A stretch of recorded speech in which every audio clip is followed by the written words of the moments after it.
녹화가 되고 있네요. 네, 안녕하십니까. 코나투스 원장 배수남입니다. 만나서 반갑습니다. 지금 녹화되는 거 맞지? 오케이.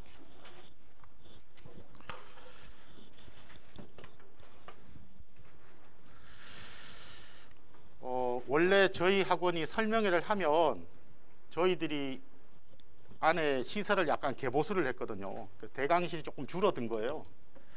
원래 여기가 다 차고 남았었죠. 차고 남았었고 이렇게 복도 같은 데도 좀 앉아 계시고 그랬었는데 부모님들이 코로나에 대한 공포가 되게 심하신 거죠.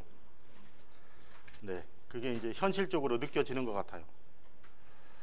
그래서 되도록이면 저도 사실 밖에서 밥을 나가서 먹기가 싫거든요. 그래서 올해는 제가 일요일 날 그 애들 급식을 시작했어요. 일요일 날 급식을 안 하다가 왜 그렇게 하겠다고 결정을 내렸냐면 솔직히 일요일 날 도대체 누가 아이들 옆에서 먹는지 알 수가 없잖아요. 또 혹시나 또 잘못되면 일파만파니까. 그래서 급식업체 사장님한테 부탁을 드려서 일요일 급식까지 하고 있는데 또 그분은 되게 힘드시죠. 왜냐하면 일요일도 못 쉬시니까.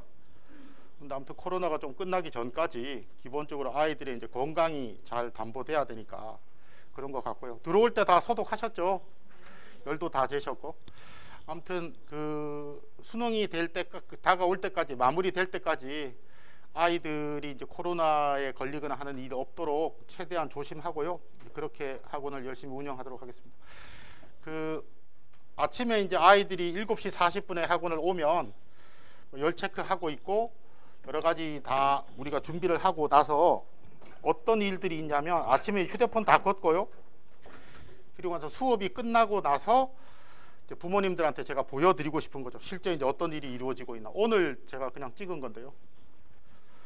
마침 제 바로 앞자리에 윤영원 선생님이신데 이렇게 막 하고 계시더라고요.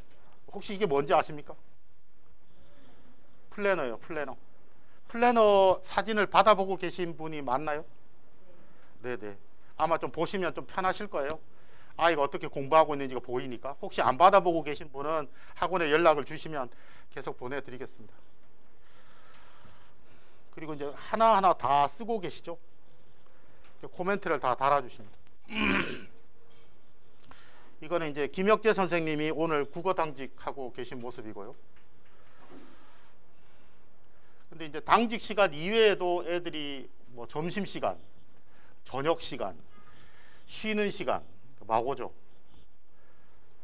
저희 학원 계시다가 어떤 선생님이 지금 모 학원에 좀 큰 학원에 가셨는데 그 선생님이 좀 적응이 안 되셔가지고 점심 시간에 질문을 하러 애가 오니까 야 이 자식아 점심 시간에 무슨 질문이야 라고 하고 있는데 그 선생님만 질문을 받고 있는 거죠. 그러니까 저희 학원에 이제 그 선생님은 길들여져 있어서 그러면 거기에서 그 선생님은 어떤 느낌일까요? 다른 선생님은 다 질문을 안 받는데 자기만 질문을 받아. 그럼 어떤 느낌 같아요? 어린 놈이 와서 분위기 깬다 이러겠죠. 네, 그런 차이가 있는 것 같아요. 우리 차지호 쌤이 질의응답 받고 있는 모습이고요. 요건 제 옆을 제가 찍은 겁니다. 독해를 하나하나 지금 다 봐주고 있죠. 저는 영어 가르치는데 애들 독해 가르쳐 보면 정말 장난 아니거든요. 그리고 뒤에 있는 해설도 되게 어려워서 국어로 옮겨놔도 잘 애들이 이해를 잘 못해서 손이 많이 가는 일입니다. 그리고 이거는 이제 오늘 한 3시 반 정도 상황인데요. 일단 2시가 끝나면 수업이 끝나면 담임선생님들이 다 종례하시고 그 다음에 플래너 다 들고 애들 다 나눠주고 그러면 애들이 이제 독서실로 가는 건 아시죠? 가서 그 독서실도 올해 싹 다 전체적으로 좀 정리하고 그 다음에 이 환풍기 장치도 다 다시 해서 계속 공기 강제로 흡입시키고 배기하고 이렇게 하고 있는 상황이고요. 그러니까 독서실에서 공부하다가 애들이 졸리면 이렇게 밖으로 나옵니다. 그래서 제가 요 찍은 것도 요 친구한테 보여줬어요. 초상권 침해가 아니라는 걸 보여주기 위해서. 요즘 애들 민감하거든요. 교묘하게 제가 잘 찍었죠. 전혀 얼굴이 나오지 않습니다. 누군지 알아요. 제 이름도 다 될 수 있는데 숨고 싶은 욕망이 있고 어떤 아이들은 요 안에 스탠드도 있습니다. 켜서 공부하고 있고요. 약간 눈물겹죠? 좀 졸릴 텐데 공부를 다 해보셔서 아시겠지만 아침 6시부터 나와서 밤 10시까지 공부한다는 게 쉬운 건 아니거든요. 졸리니까 다 나오는 거죠. 이렇게. 남녀 학생 독서실 분리되어 있고 오늘 실제 이제 독서실에서 공부하는 여학생 뒷모습이고요. 좀 리얼하죠. 거의 살림방을 차렸어요. 요 안에 다 차려놓고 남학생들입니다. 마스크는 다 끼고 있죠. 네. 얘들한테도 다 보여줬어요. 찍은 거. 야, 니네 얼굴 안 나왔다. 요게 이제 저희 학원의 하루의 모습이에요. 이게 이제 월화수목 금토 일까지 매일매일 지속되고 있고 이런 힘들이 모여서 나중에 이제 결과가 나오겠죠. 학생들이 와서 저한테 이제 그런 걸 많이 질문해요. 공부를 좀 했는데 왜 이렇게 성적이 안 나오냐. 그러면 이제 제가 늘 하는 말이 실력은 올랐다. 실력은 많이 올랐다. 어휘력도 많이 올렸고 그 다음에 독해하는 힘도 많이 좋아졌고 그 다음 수학의 기본 개념도 잡혔을 거고 국어 이해도도 좋아졌을 텐데 아직 그게 점수로 연결이 안 되고 있다. 그래서 물이 끓으려면 80도도 끓는 느낌 안 나고 90도도 끓는 느낌 나지 않는다. 100도가 돼야 끓는다. 버텨라. 그 존버란 말 아세요 혹시? 또 되게 자제분하고 이야기를 많이 하시네요. 끝까지 버티라는 거죠. 그래서 수능도 똑같아서 마지막까지 버티는 아이들이 결국은 성적이 나오고요.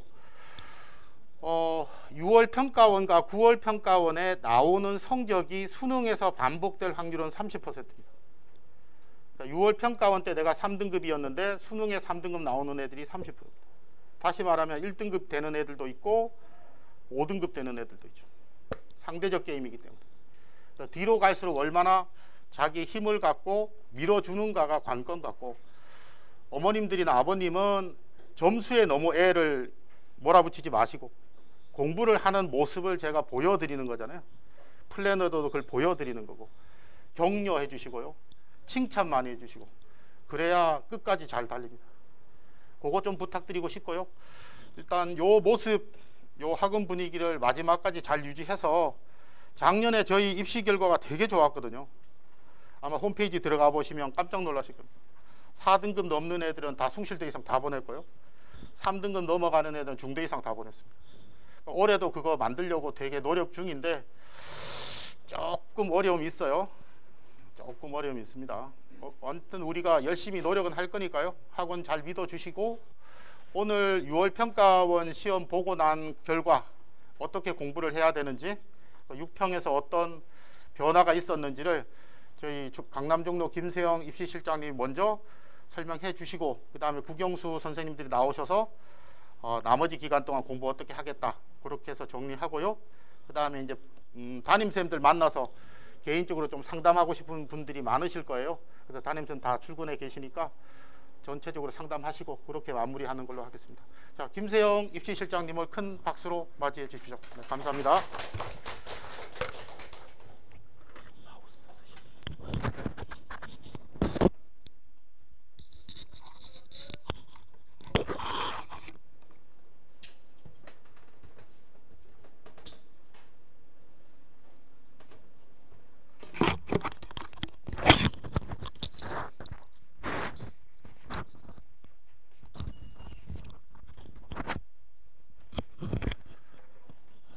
마이크를 전달받은 김세영이라 합니다. 반갑습니다. 강남 종로에 근무하면서 작게 이렇게 컨설팅 센터를 운영하고 있긴 합니다. 네. 오늘 안내 드릴 거는 과목별 선생님들이 각 과목별 특징에 대해서 그 다음에 학습 방향에 대해서 안내를 하시기도 할 텐데 저는 전반적인 분위기하고 숫자 노름을 좀 몇 가지 하려고 합니다. 그래서 가지고 계신 PPT 자료물도 있으신데 추가적인 내용이 있으시니까 한번 보시면서 이야기를 해보도록 하겠습니다. 작년 수능인데요. 일단 이 표 자체는 큰 의미는 없을 텐데 그냥 간략하게만 보겠습니다. 먼저 문이과 구분, 그리고 수학 구분, 그리고 더하여서 재수생 비율, 요거 잠깐만 보실 텐데요. 전체적인 걸 가지고 보게 되면 6월 평가원 응시생 대비해서 실제 수능 응시 인원은 좀 증가합니다. 그러니까 반수생의 유입 정도라고 보시면 될 것 같죠. 그리고 고3 학생들 중에서는 수능을 또 포기한 학생들도 생기니까 그걸 감안해서 보셔야 될 것 같고요. 그 다음에 사과탐은 작년까지는 문과생과 이과생의 비율이라고 보시면 돼요. 53대 대략 한 45, 6 정도 됐었습니다. 그리고 이게 조금 중요할 것 같습니다. 올해가 이제 통합형 수능이다 보니까 수학이 관건이 될 텐데 나형과 가형으로 나눴었죠. 근데 가형 기준으로 잠깐 볼까요? 38.6에서 34.3이 됩니다. 그러니까 이거는 육모를 보고 특히 고3 재학생들이 그런 일이 많은데 가형에서 나형으로 갈아타는 학생들이 있죠. 근데 가형에서 나형으로 갈아탄다라는 느낌이 작년까지 있었는데 올해는 없을 거로 추정을 해요. 애시당초 확통으로 갔을 가능성이 높기 때문에 물론 소폭의 변화는 있을 수 있다라는 거죠. 이게 이제 올해까지 비교할 텐데 작년까지는 어땠나? 서울시 교육청에서 한 12만여 명의 고3 학생들 대상으로 해서 추적 조사를 했을 때 6월 모의고사 기준으로 실제 수능에서 성적이 상승한 것이냐, 유지된 것이냐, 하락한 것이냐를 단순 비율로 나타낸 겁니다. 그러니까 고3의 경우에 국어만 예를 든다 하면 유지, 상승 대비했을 때 하락 비율이 적지는 않습니다. 영어를 놓고 보게 되면 영어의 경우에는 하락 비율이 상대적으로 적어요. 당연히 절대평가 체제이니까. 그래서 지금 우리 학생들도 눈여겨보실 부분은 국어나 수학 혹은 탐구 과목에서 하락할 가능성도 있겠죠. 물론 그걸 꾸준히 부여잡는 게 가장 중요할 텐데 근데 이게 전체적인 정시 구도도 그렇지만 수시를 염두에 두고 있는 학생들의 경우에는 최저 학력 기준 이런 부분이 영어가 차지하는 비중이 굉장히 크다고 할 수밖에 없어요. 왜? 혼자만의 싸움이니까. 그래서 영어 성적을 꾸준하게 유지해 주거나 혹은 상승시킬 수 있는 부분이 있으면 상승시켜 주는 게 속편한 일이긴 하겠다라는 말씀을 드리고요. 수학의 경우에도 가형하고 나형을 구분하면 가형은 하락세가 굉장히 컸었어요. 이과생들이 이제 그런 부분에 있어서 그 다음에 이제 나형은 상대적으로 하락세가 적긴 했었습니다. 그리고 빨리 넘어가겠습니다. 종로학원에서 약 9천여 명의 재수생들을 대상으로 해가지고 표본 조사를 해봤더니 재수생들에게도 이런 변화는 있었다. 참고 삼아서 보기만 하겠습니다. 이건 작년 거 그 자료니까요. 올해 이제 입시의 화두는 정시 비중이 작년에 비해서 또 늘었다. 작년에도 소폭 증가했는데 올해 또 늘었다인데 순서가 약간 바뀌었을 거예요. 근데 정시의 비중을 보게 되면 합격자의 비율을 놓고 보면 왼쪽에 이 파란 부분이 이른바 N수생을 포함한 검정고시생도 약간 포함됩니다. 그래서 N수생을 포함한 학생들인데 작년에 자제분이 정시에서 실패했다라고 한다면 이 부분이 굉장히 큰 역할을 했을 것이다 라는 거예요. 60% 이상, 많은 대학은 거의 80% 가까이가 정시 합격생의 졸업생이 차지 비율이 굉장히 컸었다라는 거. 그러니까 꾸준히 수능만 준비하는 거하고 같은 출발선상에서 3월 기준으로 같은 출발선상에서 꾸준히 수능만 공부하는 거하고 중간에 학교 활동까지 같이 병행하는 거하고 차이는 좀 있겠죠. 그리고 실제 졸업생들의 성취도가 표준 점수 기준으로 재학생에 비해서 과목별로 모두 다 좀 높긴 했었다라는 거 참고사항입니다. 올해 6평을 보겠습니다. 작년까지의 지원자예요. 그리고 원래는 이제 6평 채점이 끝나고 나면 응시생 기준으로 설명을 해드려야 되는데 이거는 지원자 기준이다라는 말씀이고 어찌됐건 재학생과 졸업생이 있는데 재학생을 보시면 3개년치를 비교했을 때 약 6만 명 가까이씩 감소했었죠. 자, 올해는 멈춤. 그래서 작년 고3과 올해 고3의 수험생 인원은 비슷하다. 다만 여기 보시면 졸업생이 조금 늘어난 걸 볼 수가 있겠죠. 작년에도 특히 반수생이 많았습니다. 코로나 여파겠죠. 코로나로 인해서 할 게 없으니까 상대적으로 그런 면이 좀 있다라는 거고요. 그 다음에 이제 문과, 이과의 비율은 사탐하고 과탐으로 비율을 봤었는데 합하면 작년까지는 100이 안 됐어요. 직업탐구도 있기 때문에. 근데 올해는 100이 넘어요. 왜 그러냐면 통합 수능으로서 사과탐을 혼재해서 선택하는 학생도 소수 있기 때문에. 근데 어찌됐건 과탐 선택자와 사탐 선택자가 이렇게 비율을 나누는데 중요한 건 이 수학일 것 같아요. 수학이 작년에는 나가형을 구분했었는데 올해는 버무린다. 그래서 여기에서 이제 유불리가 벌어지게 되는데요.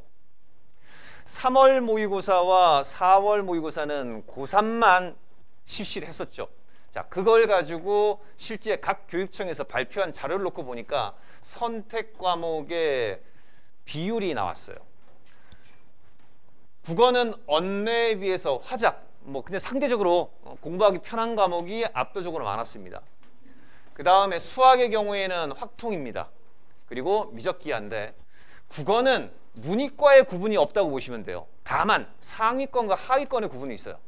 상위권 쪽은 언매, 그 다음 상대적으로 중하위권 쪽에 가까운 학생들은 화작 쪽으로 몰려 있었다. 그래서 실제로 등급대에서의 분포는 추정치입니다. 그래서 두 기관에서 추정한 자료를 가지고 봤더니 상위권에서 1등급을 100이라고 봤을 때 65% 가까이가 언매 쪽에 1등급대가 많았다라는 거예요. 그래서 문이과 구별이 아니라 상위권이라고 보시면 될 것 같아요. 그래서 상위권은 언매 쪽으로 갔는데 이게 원점수로는 상대적으로 어려운 언매보다는 화작이 상대적으로 원점수 성취가 높긴 하겠죠. 다만 이거를 표준 점수로 바꿨을 때 단 1점이라도 이득이 생기느냐, 같은 1등급 안에서도 이득이 생기느냐, 이런 것 때문에 언매 쪽으로 약간 쏠림이 있다라는 것이고요. 그 다음에 수학은 문이과에 구별이 있다고 보시면 되겠죠. 그래서 문과는 확통, 그리고 이과는 미적 쪽에 쏠림이 크고 기하는 좀 적고요. 그리고 확통도 일부 있겠죠. 그런데 합해 보시면요, 34라고 보고 이거를 거의 5라고만 봐도 39죠. 그러니까 지금도 6월 평가원 모의고사도 비슷하긴 할 텐데요. 이게 보면 거의 40이 조금 안 돼요. 그러니까 40 정도 이제 된다고 보시면 되겠지만 이게 작년에 보시면 수학 가형 응시 인원의 비율하고 비슷합니다. 그러니까 이과의 대부분이 여기에 있는데 중하위권 쪽에 가까운 학생들은 이쪽으로 같이 가 있는 경우가 있다라는 거죠. 물론 6월 모의고사 끝나고 나서 실제 수능에서는 여기에서 약간 이쪽으로 이동하는 경우도 있을 거예요. 자, 또 하나는 실제로 기하 과목이 양도 적고 공부하기 편한 것 같은데 선택을 많이 할 줄 알았는데 선택을 못했어요. 고3의 경우에는. 왜 그러냐면 대부분의 대학이 올해 수능을 염두에 두고서 기하를 고등학교 때 2학년 때 배우는 경우가 많거든요. 근데 2학년 때 한 번 배웠으면 3학년 때 반복적으로 하면 좋지 않냐? 라고 했는데 그게 아닌 거죠. 3학년 때는 미적을 배우니까. 그래서 고3들도 이렇게 미적으로 많이 갔어요. 그리고 재수생은 작년에 기하가 시험범위 안 들어갔단 말이에요. 그러니까 또 미적인 거예요. 그래서 미적이 압도적으로 많은데 때마침 보니까 압도적으로 상위권 그룹의 미적 선택자가 많은 거죠. 그리고 표준 점수에서도 약간 유리함이 있는 거고요. 그래서 이 구도가 이렇게 갈라져 있더라라는 거고, 3월 기준으로만 비교를 해봤더니 실제로 재학생하고 졸업생은 시험을 안 쳤는데 따로 표집을 해서 시험을 쳐보고 채점을 해봤더니 이렇게 나타났는데, 대략적으로 보니까 국어의 평균은 화작에서는 큰 차이가 없었고요. 언매도 큰 차이는 없었어요. 근데 실제로 종로학원 표본 기준으로 봤을 때는 약간 적기는 했었어요. 그런데 수학의 경우에는 압도적으로 졸업생이 좀 상대적으로 성취도가 높은 편이었다라는 거고, 근데 이거는 큰 의미가 없으니까 아래쪽을 보시면 계열별로 이제 봤을 때 인문, 자연을 결과적으로 봤더니 1등급, 2등급 대의 분포가 자연 계열이 상대적으로 많더라. 이거는 예전부터 그래왔어요. 거의 1등급 분포 내에서 보게 되면 이과가 대략 한 6 정도, 국어가. 그 다음에 문과가 4 정도 차지했는데 지금도 그 비율은 비슷하게 유지되고 있는 것처럼 보여지고요. 근데 이게 중요하겠죠. 국어는 그나마도 예년과 큰 차이가 없을 겁니다. 근데 수학은 큰 차이가 생겼어요. 1등급 내에 분포하는 인원이 혹은 2등급까지 포함해서도 문과는 적고요. 이과가 압도적으로 많았다라는 거예요. 그래서 작년까지 문과의 수학의 1, 2등급대가 등급으로만 따져도 한 계단씩 내려갈 가능성이 굉장히 커 보이는 거죠. 근데 그게 떨어졌다고가 아니라 모두 다 같이 라는 걸로 이해를 하시는 게 좀 필요할 것 같고요. 6월 모의고사의 선택 과목 응시연화는 아직 안 나왔으니까, 근데 이건 추정치입니다. 그래서 이 추정치도 정확하게 일치하진 않으나 대략 3월, 4월 모의고사하고 비슷한 추이를 가지고 있더라. 그래서 언매 쪽과 미적 쪽이 상대적으로 상위권들이 좀 많이 몰려있는 그런 구도이다. 이걸 바탕으로 해가지고 추산을 해봤어요. 추산을 했더니 100분위 기준입니다. 영어는 상위권에 갈수록 1등급, 요 아래쪽으로 내려오면 2등급까지도 될 수도 있겠지만 영어는 빼놓고 국수탐의 100분위를 300점 만점 기준으로 해서 나타냈을 때 우리가 흔히 이야기하는 배치표에 나와 있는 점수 있죠. 그래서 단순하게 300점 만점의 합산 점수를 가지고 단순하게 나타냈습니다.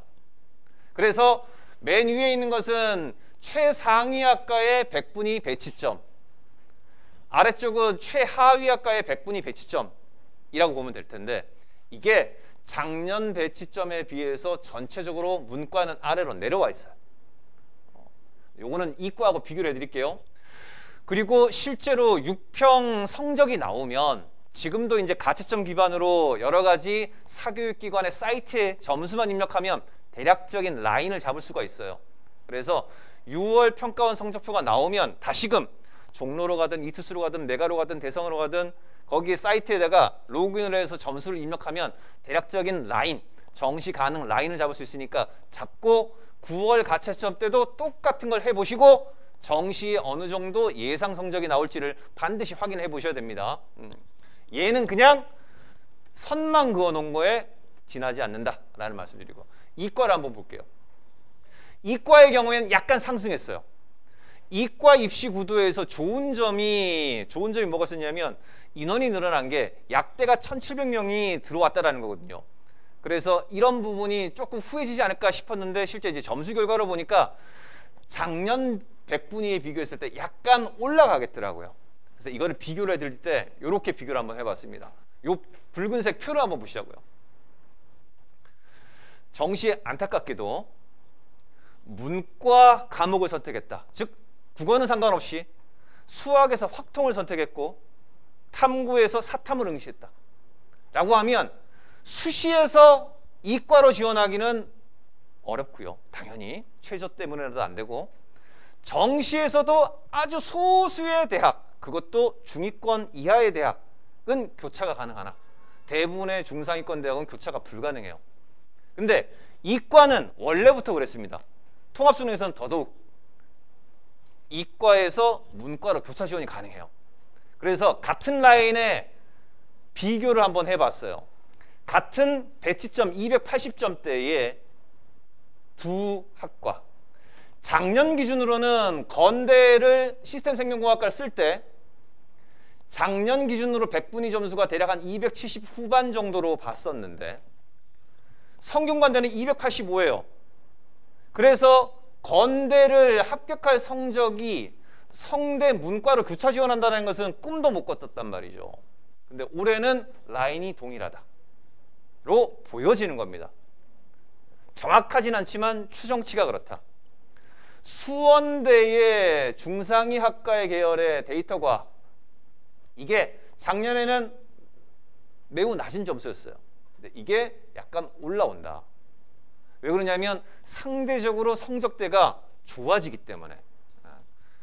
그 다음 단대 죽전 캠퍼스에 있는 무역학과를 비교해 보니까 올해 같은데 작년에는 이만큼이었다가 떨어진 거죠.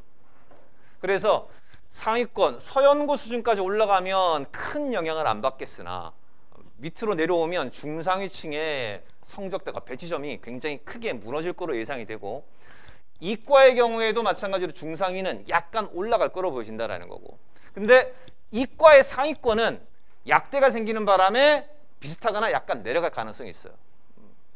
그래서 일단 전반적인 변화가 이렇게 있을 것이다라는 거. 자, 그래서 작년에 우리가 생각했던 그 점수와 정시 기준점이 올해는 꽤 크게 차이가 날 테니까 반드시 시험 삼아서라도 무료로 다 되니까 사교육기관에서 제공하는 그 배치 사이트에 점수를 입력해서 그냥 합산 점수 대충 얼마 이렇게 보시는 거는 별로 안 좋죠. 반영 비율이라든가 이런 것들이 다 다르니까 그래서 한번 넣어보셔라. 두세 군데 이상을 한번 넣어보시면 좋겠다라는 말씀 좀 드리고요. 이 내용은 각 과목별 선생님들이 말씀드릴 텐데 저는 이거 가지고 내용이 어떠고 저쩌고는 이야기하진 않을게요. 자, 국어입니다. 공통 과목이 있고요. 아래 선택 과목이 있어요. 근데 이거는 어렵다고 하는 문제를 순서대로 나열한 겁니다. 작년하고 이제 비교를 해보는데 일단 공통과 선택 과목이 있는 거하고 작년에는 다 묶어놓은 거하고 차이가 문법 이런 것들이 여기에는 안 보이겠죠, 당연히. 근데 일단은 전체적으로 어렵게 느끼는 것은 역시나 독서의 과학기술 지문이다. 상위권에서는. 그런데 배점도 고려하시고요. 정답률을 한번 보세요. 여기입니다. 정답률을 보세요. 정답률 30% 이내에 한 5, 그러니까 30%대까지 한 5문항이 있었어요. 그런데 아래쪽을 보세요. 화작과 언어와 매체. 이랬을 때 정답률을 보시면 화작에서 가장 어렵다고 여겨졌던 문제 41번 아니면 36번인데 정답률은 대부분이 맞춰요. 쉬운 문제란 얘기죠, 상대적으로. 언어와 매체, 상대적으로 화작에 비해서는 떨어지지만 얘네들이 비할 게 아니죠. 원래부터 국어 영역의 킬러 문제는 독서에 있었습니다. 그래서 이 얘기인즉슨 이 선택 과목도 당연히 중요하겠지만 기본이 깔려야 되는 것은 바로 역시나 공통 과목이다. 그래서 공통 과목이 최종 변별을 드러낼 가능성이 농후하다. 수학도 마찬가지긴 해요. 수학도 보시면 공통 과목의 정답률을 보세요. 자, 여기는 제가 구분을 했는데 확통 선택자들의 정답률, 미적 선택자들의 정답률, 기하 선택자들의 정답률입니다. 어찌됐건 매우 낮아요. 22번, 21번. 우리가 전통적으로 킬러 문제는 29번, 30번에 있었는데 거기를 보시자고요. 정답률을 보시면 각 29번, 30번대. 물론 기하의 2.4%, 그 다음 미적분의 5.8% 낮기는 하나 얘에 비할 건 아니죠. 그래서 마찬가지로 공통 과목의 중요성을 다시 한번 언급을 해드리고, 그런데 본인이 예를 들어서 작년까지 킬러 문항이라고 했던 두세 문제를 원래부터 제끼고 공부했었다 라고 한다면 번호의 위치가 다르다라는 거예요. 일단 번호의 위치가. 그래서 그런 부분도 눈여겨보실 필요가 있으니까 보시고요. 저는 중상위 그룹도 그렇지만 최상위 그룹도 공통 과목이 어찌 보면 최종적으로 본인의 성적을 높이거나 혹은 깎아먹거나 하는 것을 좌우할 가능성이 농후하다라고 말씀을 좀 드리고요. 영어는 역시나 비슷했습니다. 자, 근데 처음에 말씀드린 것처럼 영어는 올해 특히 문과생은 최저 맞추는데 영어가 살려줄 것이다. 왜? 수학으로 최저 맞추기가 매우 어려운 구조다. 작년 요강과 올해 요강을 한번 비교해 보세요. 비교해 보면 최저의 변동은 거의 없어요. 단 오늘자로 교육부에 발표를 했는데 올해 수시 모집 요강을 서울대, 서강대, 중앙대가 수정을 했어요. 최저를 완화시켰습니다. 최저를 완화시켰습니다. 그래서 요강이 최소한 제가 오늘자로 알고 있는 대학, 주요 대학은 서울, 서강, 성균관인데 서울대는 직윤이 중요하기 때문에 자제분들하고는 관계가 없겠죠. 그래서 서강, 중앙대를 염두에 두셨던 분의 경우에는 수시 모집 요강이 바뀌었을 테니까 다시 한번 확인하시고요. 어찌됐건 문과는 영어로 최저를 못 맞추면 쉽지 않다. 근데 이과도 그렇긴 한데, 근데 여기에서 제가 말씀드린 것은 정시를 잠깐 보실 거예요. 영어 과목이 최저 맞추는데 톡톡한 역할을 할 텐데 여기에서 정시는 이 오렌지 부분이 중요해요. 작년 기준입니다. 실질 점수 차가 있는데 인하대하고 아주대를 동급이라고 보자고요. 동급이라고 했을 때 인하대의 영어 1, 2등급인 학생 그리고 아주대 비교해 보면 아주대는 1등급 대비 점수가 8점, 16점으로 뚝뚝 떨어져요. 그러면 나머지 과목은 다른 경쟁자들하고 비슷한데 영어가 2등급대가 주력인 이 학교에 나만 3등급이다 라고 할 경우에 이 친구는 어쩔 수 없이 아주대를 버리고 인하대밖에 선택을 못해요. 그래서 잘 나왔으면 둘 중에 하나를 선택하면 돼요. 유불리를 따져서. 근데 못 나오게 되면 어느 한쪽으로 밀려버린다라는 거죠. 그래서 모든 대학이 서연고 안에서도 연대는 영어 비중이 높고 서울대, 고대는 영어 비중이 낮고 이런 식으로 다 그룹별로 그런 식의 변화가 있는데 영어를 잘 본 학생은 선택을 할 수 있다. 선택을 할 수 있다는 것은 나중에 충원 합격도 쉽다라는 거예요. 그래서 상대적으로 연대와 고대를 동급이라고 본다면 연대는 충원율이 높은데 고대는 충원율이 낮은 이유도 그런 것이 한몫한다라는 거죠. 그래서 그 부분도 좀 염두에 두시면 좋을 것 같고요. 사과탐은 아직 채점 결과가 안 나왔는데 최상위를 바라보는 학생들의 경우에는 유의할 점이 있죠. 사탐이 항상 뒤통수를 칠 가능성이 높아요. 상대적으로 쉬운 과목에 표본이 많이 들어와 있는데 평가원에서 변별력을 강하게 주지 못했을 때 이런 일이 벌어지는 거죠. 근데 이거는 매년 달라요. 매년 다른데 작년의 경우에 이제 이런 경우죠. 상위권 대학이 표준 점수를 국수에서 반영할 때 탐구 과목을 100분위를 이용한 변환 표준 점수를 많이 적용해요. 결국은 100분위 점수가 중요한 건데 표점 자체보다도 이렇게 했을 때 같은 만점이어도 세계 지리는 상대적으로 100분위에서 손해를 봅니다. 근데 3점 한 개 틀렸을 때는 나락으로 떨어지죠.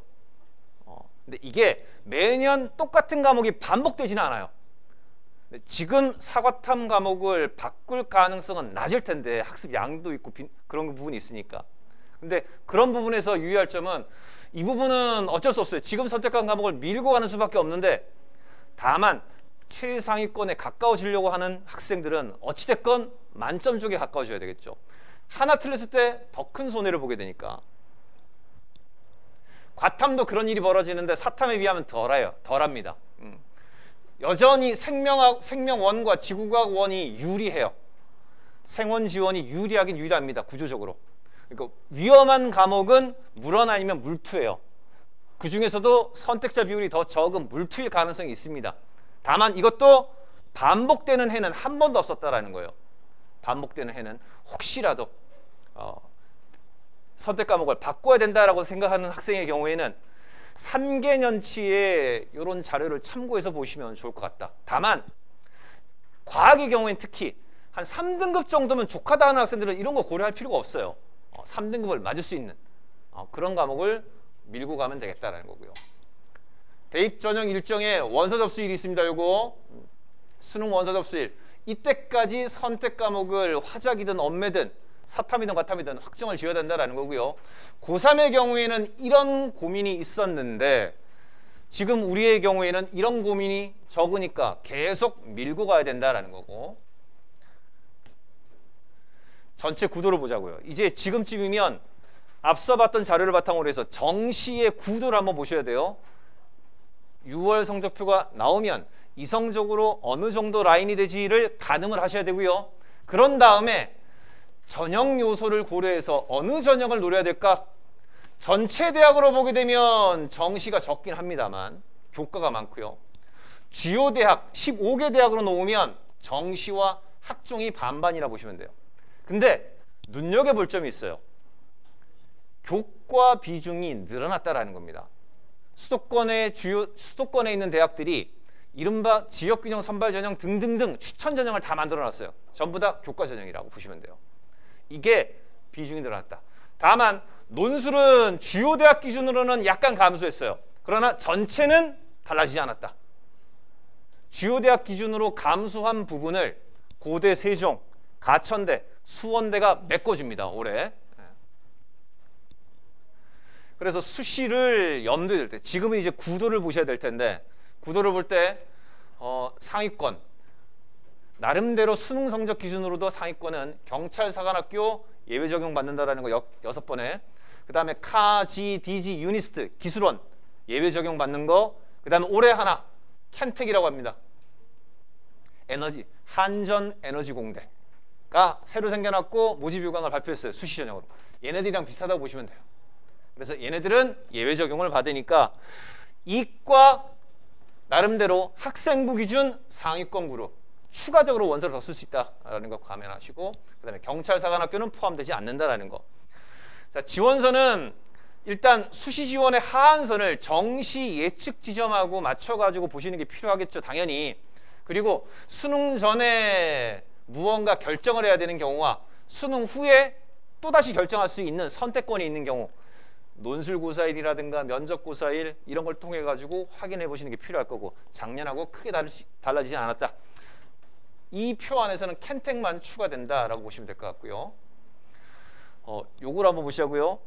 작년에 내신이 좋았는데 못 써먹었던 학생들, 이 경우에 요 전형을 잘 보십시오. 교과 전형이 올해 확대됐다라는 거, 주요 대학이. 요 표를 빠뜨렸더라고요. 제가 파일은 다시 원장님께 넘겨놓고 가겠습니다. 죄송합니다. 어찌됐건 주요 대학만 나열을 해놨는데 우리가 눈여겨볼 것은 요거예요. 졸업생, 재수생, 졸업생, 재수생. 졸업생은 그냥 아무나 된다고 보시면 되겠고, 재수는 딱 재수까지만. 인데 이들 대학들이 없던 대학들, 예를 들면 성대, 서강대 교과 없었거든요. 다 생겨났다. 근데 이제 최저가 다 있습니다. 최저. 게다가 최저를 미적용하는 대학은 소수인데 적용하는 대학이 많아요. 그래서 이런 부분을 좀 눈여겨보시고, 그렇다면 내신이 이 안에서, 이 표 안에서는 2.0 내외를 가지고 보시면 될 것 같아요. 이 표 안에서는요. 그렇게 했을 때 요걸 가지고 만약에 필요하다라고 한다면 재학했던 고등학교에 문의를 하셔야 된다. 작년에 혹시라도 경험 있으시다면 추천장을 누가 나눌 것인지 이제 막 논의가 진행이 되고 여름방학 전후에 아마 결정이 나 있을 가능성이 높아요. 그러면 7월에 학교에 전화해서 작년 담임선생님께 전화를 하셔가지고 확인을 하셔라. 그것만 말씀드릴게요. 그 다음에 이제 올해 정시에서 수능이, 그러니까 정시가 비중이 늘어났으니까 수능이 중요합니다. 당연히. 근데 최저 학력 기준 봤을 때 교과 전형이 늘어났으니까 최저를 이용해서 설계하는 거. 최저 없는 전형은 재수생에게 불리하겠죠. 그래서 최저 있는 전형이 아까 대다수였습니다. 그 전형을 눈여겨보셔야 되겠고, 학종에서 눈여겨볼 것, 재수생들의 학종 상위권 그룹은 일단 고대 눈여겨봐야 됩니다. 고대 최저가 높기 때문에. 그 다음 여학생은 이대 눈여겨봐야 됩니다. 이대 최저가 비교적 높고 일괄 전형이기 때문에. 근데 그거보다 좀 못 미쳤다라고 하면 작년에는 홍대가 마지노선이었어요. 근데 올해 경희대와 연대가 추가됩니다. 상위권 대학 중에서는. 경희대가 네오르네상스 전형이 최저가 높아 보이진 않지만 생겼다. 작년에는 없었습니다. 그리고 내년엔 또 사라져요. 경희대가 올해만 반짝 설계해 놓고서는 내년에 다시 없앴거든요. 그래서 경희대 최저가 생기는, 종합전형의 최저가 생기는 올해가 마지막이다. 그 다음 연대, 작년에 썼다가 떨어졌다. 올해는 다시 해봐야 되죠. 왜요? 최저가 있으니까. 최저가 있으니까. 그래서 이런 부분은 눈여겨보시고요. 학종도 재수생은 최저를 이용한 설계를 먼저 염두에 두시고 보셔라. 대입정보 학원에서 제공하는 것도 있겠고 개인적으로 알아보시는 것도 있을 텐데 일단 종합해서 말씀드리겠습니다. 어디가, 대입포털 어디가가 일단은 기본이라 보시면 돼요. 정시는 사교육기관의 의존도가 높을 수밖에 없어요. 진학사든 등등. 근데 수시는 이게 일단이 먼저예요. 어디가가 먼저다. 특히 교과 전형은 어디가가 핵심이라고 보시면 될 것 같아요. 어디가에 가서 박스를 2개 칠 텐데요. 여기에 지금 이게 올해는 바뀔 수 있을 텐데 메뉴에 전형 평가 기준 및 결과 공개가 있어요. 그 다음 로그인을 한 다음에 성적 분석이 있어요. 자, 만약에 교과 전형을 염두에 두고 있는 학생이다라고 한다면 성적 분석에 학생부 입력 항목이 있습니다. 거기에다가 성적을 다 입력하면 산출해줘요. 산출해주는데 작년과 다르게 올해 고3들은 진로 선택 과목이라는 게 있어가지고 학교마다 또 반영하는 방법이 또 달라요. 일일이 계산 못합니다. 얘가 해줍니다. 얘가 해주니까 여기다가 입력을 해놓고 성적 산출을 해봐라 라는 말씀이고요. 대학별로 다 환산을 해주고 검색 조건을 이용하게 되면 대학별로 작년 입시 결과가 어땠으며 환산을 하게 되면 작년 기준으로 내 점수가 얼마인지 올해 기준으로 얼마인지를 보여주긴 합니다. 물론 이거는 참고용으로만 활용하는 거겠죠, 당연히.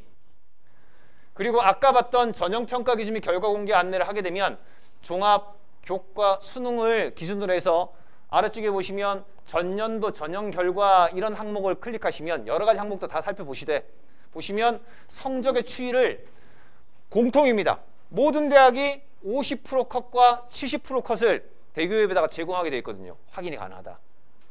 그래서 이거는 공통 폼에다가 넣어서 보여주는 거죠. 근데 각각의 대학은 표현하는 방식이 약간 다를 수 있어요. 어떤 대학은 상세한 자료를 주기도 합니다. 어떤 대학은 그냥 러프하게만 주고요. 따라서 학교의 입학처 홈페이지를 다시 들어가셔야 된다. 기본적으로 두 가지, 입학처 홈페이지입니다. 입학 홈페이지에 수시라고 하는 항목하고 입시 도움이라고 하는 항목이 있을 거예요. 메뉴는 둘 중에 하나일 가능성이 높습니다. 그래서 일단 요강을 보셔야 되고요. 그 다음에 논술 보는 대학이라면 기출문제, 논술 가이드북, 학종이라고 한다면 학생부 종합 가이드북과 면접 문제를 보셔야 되는데 면접 문제를 못 찾겠다, 논술 문제를 못 찾겠다 라고 하면 선행학습 영향평가 보고서를 가시면 여기에 해설과 평가 요소 등에 대한 상세한 설명이 있습니다. 보시고요. 다만 논술은 학원에서도 보조를 하겠지만 논술의 경우에는 최근까지 수개년도에 기출문제를 쭈르르륵 검토해 보는 것이 필수이긴 하겠죠. 목표대학이 있으면. 그리고 심지어 이런 대학도 있습니다. 주요 대학 중에서는 국민대, 세종대가 대표적인데 스마트 입학상담 이런 것들을 많이 만들어 놨어요. 이런 게 보인다라고 하면 클릭을 해보세요. 거기다 간단하게만 로그인 없이 입력만 하면 거기에 성적 기반으로 입시 결과 기준으로 비교해가지고 합격 가능성을 작년 기준, 재작년 기준 이렇게 비교해서 보여주는 게 있을 거예요. 참고하시라. 그래서 일단 어디가를 통해서 대략적으로 살피시고 학교 홈페이지를 들어가셔라. 이런 것들을 보실 수 있다라는 거고요. 최근 이제 우리가 원서를 쓸 때는 작년에는 어땠지? 더 나아가면 재작년에는 어땠지?를 볼 수 있죠. 그런데 유의해야 될 거는 언제나 전체 구도와 디테일을 살피셔야 됩니다. 먼저 전체 구도. 전체 구도는 4, 3, 재수, 올해 고3. 4에서 3으로, 3에서 재수생으로 19, 20, 20, 21로 6만여 명 가까이씩 감소했습니다. 근데 올해는 비슷하다. 그래프로 봤을 때 특목고 변동이 없다고 보시면 돼요. 자사고 아주 소폭 감소했어요.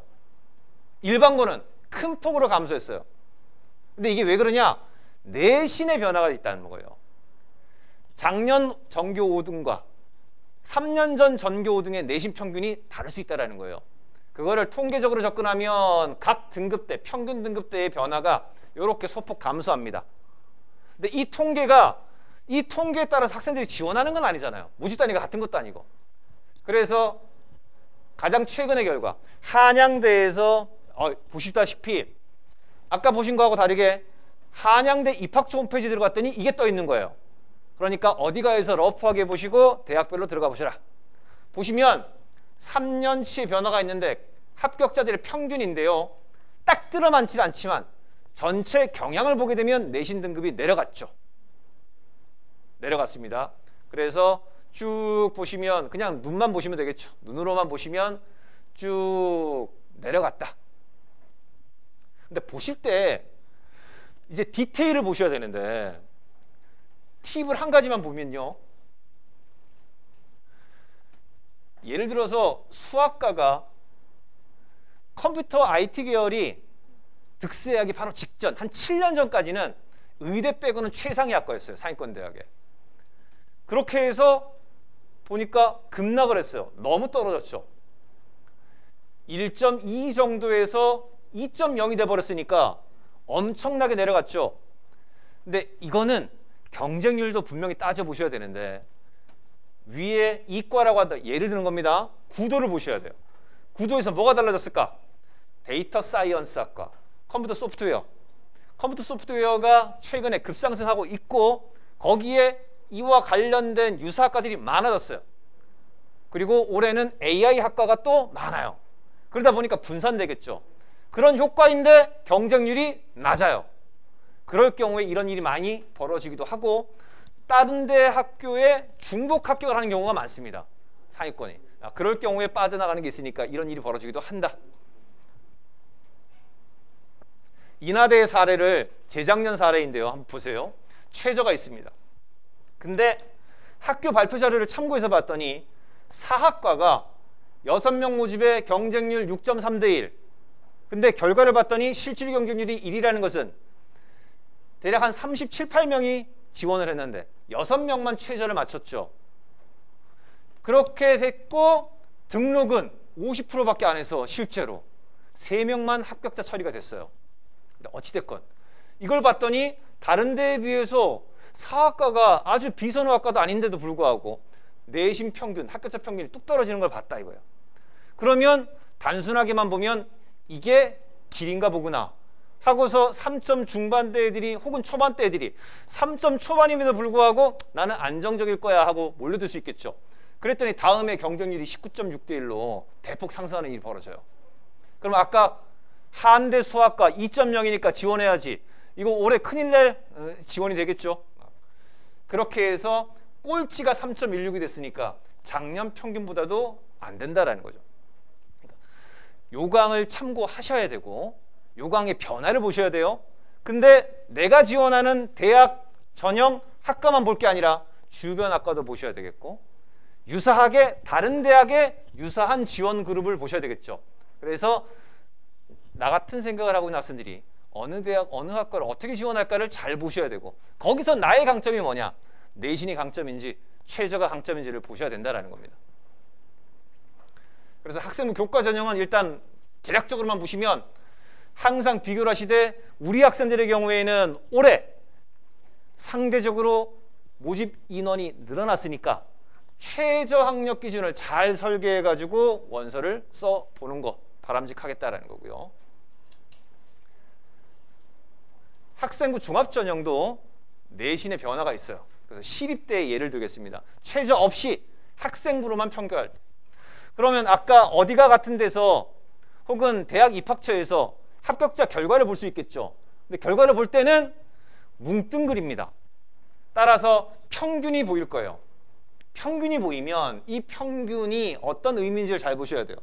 상위권 대학으로 올라가면 올라갈수록 자사 특목고가 많겠죠. 염두 두시고 밑으로 내려오면 크게 신경 안 써도 됩니다. 어찌됐건 그걸 감안해서 일반고는 상대적으로 더 안쪽으로, 그 다음에 자사고라고 한다면 평균을 봤을 때 그 평균보다 약간 모자라도, 특목 외고라고 한다면 더 모자라도, 그래서 그 범위를 잘 설정하는 것도 필요하겠죠. 물론 중요한 거는 학생부를 다시 들여다보는 겁니다. 3학년 2학기까지 대부분 반영된다고 보시고 일부 대학은 3학년 1학기까지만 학종평가에 같이 이용하는 경우도 있어요. 그래서 모집 요강을 반드시 보시고요. 이거는 사례예요. 대학별 평가 요소 기반으로 해서 각 항목이 있다고 한다면 이거를 내가 어떻게 봐야 되는가? 물론 어머님들이 경험 있으시다면 계속 볼 수 있겠죠. 학생하고 같이. 물론 이 부분이 다는 아니겠지만 전체 학생부의 내용을 헤쳐 모아가지고 일관성 있게 특정한 항목하에 비교를 해보는 게 필요해요. 그랬을 때 이런 부분을 좀 염두에 두면 좋겠고, 어찌됐건 어렵다면 자기소개서를 작년 대비 올해는 간소화됐을 겁니다. 간소화됐습니다. 3문항이 2문항으로, 추가 문항은 여전히 있을 수도 있고요. 그렇게 했을 때 자기소개서를 본다면 결국은 학생부에서 하다못해 1번만이라고 한다면 지원 동기를 고려해서 학습에 대한 경험이 1번 항목에 들어간단 말이죠. 그렇다면 내가 어떤 부분을 강점으로 볼 수 있는지를 학생부에 흩어져 있는 내용들을 쭉 정리해 보고 내신 기준으로 해가지고 비교해 보고 자기소개서를 새롭게 구성해 보자 했을 때 이거는 한 학생의 학생부 기록 내용을 쭉 나열을 했고 이걸 선별해 가지고 전체 구도 안에서 자기소개서로 바꾸려고 작년에 해봤던 그런 내용이니까 어찌됐건 학생부 분석을 다시 한번 해보고서 학종 지원을 하되, 다시 한번 잊으시면 안 돼요. 최저 학력 기준을 잘 활용하여서 학종을 쓰면 상대적으로 더 나은 결과가 나올 수도 있다는 거죠. 그래서 학종도 최저를 이용할 수 있다. 라는 말씀을 좀 드리고요. 요 표는 있으니까 넘어가겠습니다. 논술. 자, 역시나 재수생은 수시에서는 논술이 대세입니다. 어쩔 수 없어요. 작년에 경험해 보셨겠지만 올해하고 다를 수 있어요. 올해 논술을 같이 준비하고 있는 학생들 비교해 보면 작년의 학습량과 올해의 학습량은 분명히 다를 거예요. 일단 추가된 대학이 있습니다. 맨 위에 인문계열의 약수령 논술.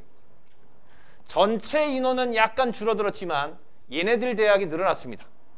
가천대만 하더라도 꽤 많은 인원이고요. 가천, 수원, 고대, 세종이 있는데 얘네들이 작년까지 적성고사를 봤던 거예요. 근데 적성고사가 객관식이었거든요. 이거를 약술, 서술형으로 바꿨습니다. 그리고 대학 홈페이지에서 보셔도 알겠지만 EBS 연계율 가천대 100. EBS 국어책하고 수학책만 열심히 봐라. 예. 수학 범위도 미적 확통 안 들어가요. 다 수 1, 2까지예요. 공통 과목입니다. 공통 과목. 그렇게 했을 때 수원대는 80%를 하겠다. 연계율을. 지금 수능 EBS 연계율보다 높아요. 그러니까 지금 했던 공부 그대로 가되 서술형 연습만 조금만 해봐라 이니까 우리 학생들에게 굉장히 유리할 수밖에 없죠. 논술 기본 연습하면서 수능 공부를 역점 두고 하고 있으니까. 자, 그랬을 때 요 대학들을 염두에 두고 끼워 넣어야 될 학생들은 끼워 넣자. 현재 지금까지 논술을 응시해온 대학 중에서 요거하고 좀 그나마 비슷한 곳 한국산업기술대라든가 기술교육대가 그나마 좀 비슷합니다. 문과 그랬고 이과는 요 밑에 있습니다. 똑같아요. 똑같습니다. 다만 고대 세종은 문과는 국어만 봤는데 이과는 수학만 본다. 요것만 차이 있습니다. 똑같습니다. 그리고 이과의 경우에는 수학 우선 과학 요 상위권에 가까운 대학들만 과학을 응시하게 한다라는 거 염두에 두시고요. 6월 평가원고사가 나오면 대략적인 정시 구도와 수시 라인을 잡으려고 할 텐데 그렇게 하면 결국에는 학습을 논술에 역점을 둬야 되겠다 싶은 경우에는 조금 더 깊이 있게 다가서야 되는데 핵심은 복습이 아닐까 싶어요. 수능은 만약에 수원의 지수 로그 함수다라고 한다면 이미 수차례 봐왔어요. 근데 이거를 논술로 문제를 내버리면 지수 로그만 내지는 않는단 말이죠. 물론 수능도 연계를 하겠지만 논술은 연계를 한단 말이에요. 그리고 연계를 했는데 과정과 답을 내는 과정 그리고 답이 정해져 있는 듯 하나 나름대로 논술에 맞는 답안의 방식이 있단 말이죠. 그에 대한 연습. 그리고 논술은 문과의 경우에도 언어 계열과 사회 계열 합한 부분. 그 다음 수학적인 성격이 들어가는 상경계 논술 잘 구분해야 되고 이과의 경우에는 수학이 먼저이고 과학을 어떤 과목을 할지 선택하는 게 중요하겠죠. 그렇게 했을 때 일단 논술에 대한 학습은 학원 시간표를 쫓아가는 것 외에도 내가 정리할 시간이 필요해요. 정리할 시간을 확실하게 받는 게 좋겠고요. 그 다음 목표 대학의 논술고사가 있는데 유형이 비슷하면 같이 봐야 되겠죠. 가천대 문제 학교에서 모의고사 본 거 하나밖에 없는데요. 그럼 어떻게 하죠? 그럼 수원대 거라도 봐야죠. 목표가 아니 유형이 비슷하면 묶어서 연습을 하는 것이 필요하겠다라는 거 말씀을 좀 드립니다. 제가 일단 전체 구도로 6평이 어떻게 출제가 되었고 지금까지 올해 모의고사 기준으로 해서 수능이 어떻게 될지 성적 예측 뭐 이런 거 나는 해드렸으나 전체 구도만 보시면 될 것 같아요. 나중에 이제 학원에서는 9월 평가원을 보고 나서 원서 마감을 어떻게 하면 좋을지 그 다음에 6월 대비 9월 모의고사가 어떤 방향으로 흘러갔는지 다시 한번 하게 되고 하니까 그때 조금 더 확인하시되 지금 보셔야 될 것은 일단 전체적으로 자료를 모아가지고 수시를 어떤 방향으로 쓸 것인지를 구도를 잡으시는 게 필요할 것 같습니다. 일단 뭐 문이과 구별이 확연하게 올해 유불리가 좀 다르기 때문에 그런 부분을 좀 염두에 두시고 담임 선생님들 그 다음에 학원 선생님들 원장님 도움 얻어가지고 수시 설계를 잘 하면서 정시 기대치를 가지고 공부를 쭉 이어가는 게 가장 중요치 않겠나. 끝으로 이 말씀을 드리고 이상 마치도록 하겠습니다. 김세영이었습니다.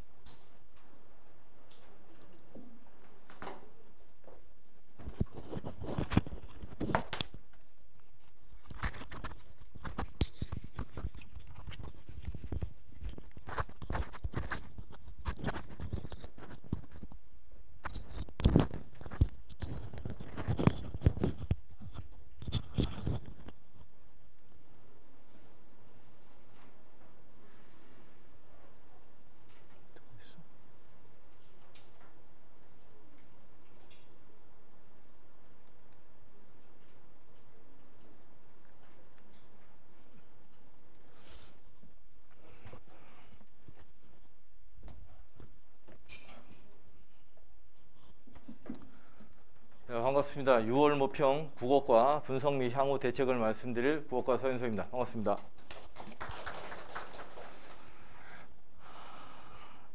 자, 일단은 자료집을 보셔도 되고, 자료집은 28쪽입니다. 그리고 컴퓨터 화면을 보셔도 되겠습니다.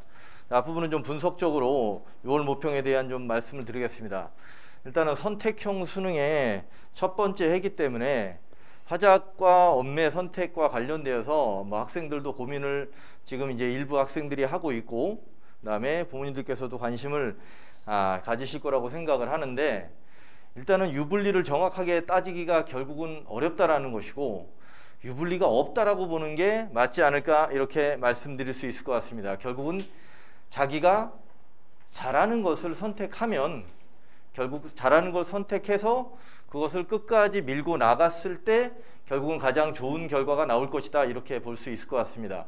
지금 화법 작문을 선택한 학생들이 지금 6월 모평을 기준으로 해서 언어 매체로 바꾼다라는 것은 거의 불가능에 가깝고, 왜 불가능하냐면 언어 매체를 새롭게 공부를 해서 따라갈 시간적 여유가 없기 때문에 불가능하다라고 말씀을 드리는 것이고, 그 다음에 그럼 언어 매체 학생이 화법 작문으로 전환하는 것은 상대적으로 가능하고 수월한 측면이 있지만, 현재의 흐름을 본다면 유불리를 분리하지 않기 때문에 굳이 바꿀 필요가 없지 않은가, 이런 생각을 합니다. 물론 문법이 현저하게 안 되고 선택 과목에서 정말로 결정적인 문제가 있다고 한다면 화법 작문으로 바꾸는 것도 생각해 볼 수 있지만, 그렇지 않다고 한다면 그대로 밀고 가는 것이 가장 좋지 않을까, 이렇게 일단은 방향성을 말씀드리겠습니다.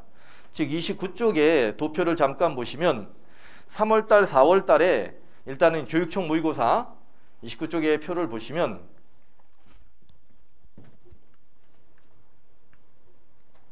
자, 이 표가 되겠습니다. 그래서 3월달에 언어매체 선택 학생이 26%고 4월달에는 역시 26%, 거의 동일하게 나왔습니다. 고3 학생들이 크게 변화가 없었다는 얘기고, 화법 작문도 73.2%로 동일하죠. 그 다음에 이제 거기 1, 2등급 컷만 제가 거기다 써놨습니다. 즉 언어매체 컷이 89점이었고, 그 다음에 화법 작문 컷은 92점이었습니다.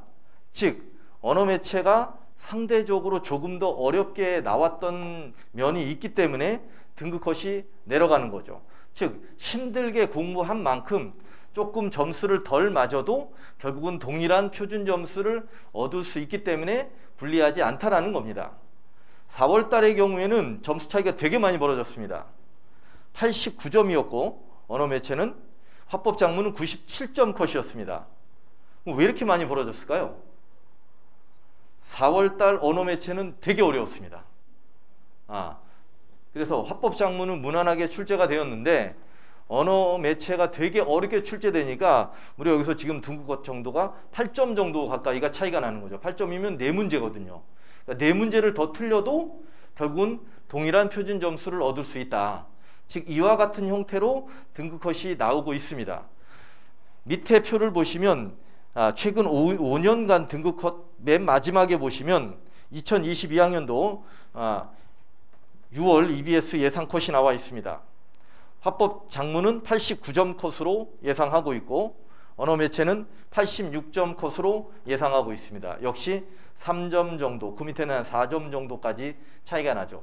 그렇기 때문에 상대적으로 어려운 것을 공부한 만큼 등급 컷이 내려갈 수 있기 때문에 유불리가 크지 않다. 그렇기 때문에 지금까지 해온 대로 밀고 가는 것이 가장 좋고, 자기가 잘하는 것을 밀고 가면 된다. 그래서 결국은 남은 시간 동안에 최선을 다해서 메운다고 한다면 선택 과목이 결정적 변수가 되지 못한다, 이렇게 말씀드릴 수 있습니다. 상대적으로 예년 수능에 비해서 화법 작문의 난이도가 조금 내려갔고, 그리고 문법과 관련돼서는 더 많이 내려갔습니다.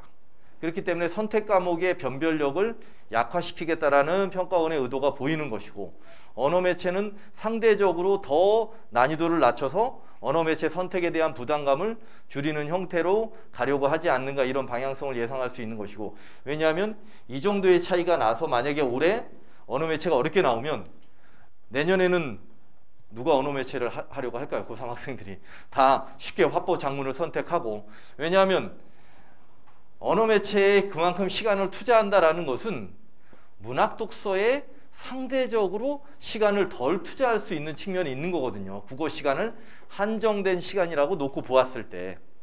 그렇기 때문에 언어 매체를 지나치게 어렵게 출제할 수 없고 예년에 비해서 문법의 난이도를 더 낮춘 형태로, 그렇게 해서 더 낮췄지만 지금 보시면 알겠지만 화법 작문에 비해서 더 어렵게 출제되고 있다, 이렇게 보시면 될 것 같습니다. 그래서 선택 과목에 대한 분석은 좀 이렇게 말씀드리고, 등급컷 최근 5개년간 등급컷을 도표를 보시면 흐름이 나와 있습니다. 올해 뭐 선택형 수능이지만 결국 지금까지의 대략적인 등급컷의 흐름과 크게 차이가 없다라고 보시면 되겠습니다. 즉, 요 두 번의 시험, 2019학년도 9월달이 아주 쉬웠고 97점으로, 그 다음에 2019년도 수능이 이때가 이제 가장 불수능이었고 84점으로 가장 어려웠습니다. 요 두 개의 변수를 제외하면 대략적으로 90점대 초반에서 80점대 후반까지의 1등급 컷이 형성된다라는 것을 알 수 있을 겁니다, 아마. 그렇기 때문에 이 흐름이 6월 모평에도 비슷한 형태로 유지가 되었고 9월 모평 수능까지 이와 같은 기조로 출제할 것이다 라는 것을 예측할 수 있다라는 거죠. 그렇기 때문에 우리의 공부 방향성도 이런 정도의 수준으로 예상을 해서 거기에 맞춰서 대비를 하고자 합니다. 자, 그럼 이제 향후 분석과 관련되어서 향후 대안을 좀 말씀드리겠습니다. 자, 간단하게 말씀드리면, 자, 학생들의 이제 국어 공부의 잘못된 습관들을 부모님께서 아셔야 되고 그것을 고치시는데, 솔직히 말씀드리면 이제 저도 조금 이제 지치는 것 같아요. 그래서 이제 부모님한테는 지금까지 단 한 번도 도움을 요청하지 않았는데, 이제 올해는 뭐 부모님한테까지도 도움을 요청해야 되지 않을까, 이런 생각이 좀 드는 거고, 학생들이 국어 공부하는 형태의 가장 기본은 그냥 문제를 풀고 채점하고 오답 정리하고 끝나는 거거든요, 사실은. 고등학교 내내 그렇게 공부를 해왔었고, 그렇기 때문에 그 습관이 인이 배겨버린 거예요. 그러니까 1월달, 2월달 거의 일주일에 2번 이상씩을 학생들한테 이야기를 합니다. 그렇게 공부하면 안 된다. 단순 문제풀이로 하지 마라. 반드시 독해 연습을 하고 분석을 하고, 그리고 오답을 통해서 끊임없이 자신의 약점과 교훈을 짚어내야 된다 라고 얘기를 하지만, 그래서 학생들은 그 순간은 동의를 해요. 맞다. 그렇게 해서 국어 실력이 늘지 않지. 그리고 숙제를 할 때에는 문제 풀고 채점하고 끝난다는 거죠. 끊임없이 씨름을 하고 있고 그 습관을 바꿔내기 위해서 노력하고 있습니다. 많은 학생들이 바뀌고 있고, 그렇게 바뀌는 학생들 가운데서 성적이 나오고 있는 학생도 있고, 하지만 상당수 많은 학생들이 여전히 그런 안 좋은 습관들을 가지고 있는 채 공부를 하는 것이고, 그래서 부모님께서도 오늘 설명회 가니까 구선생님이 그 얘기를 하더라.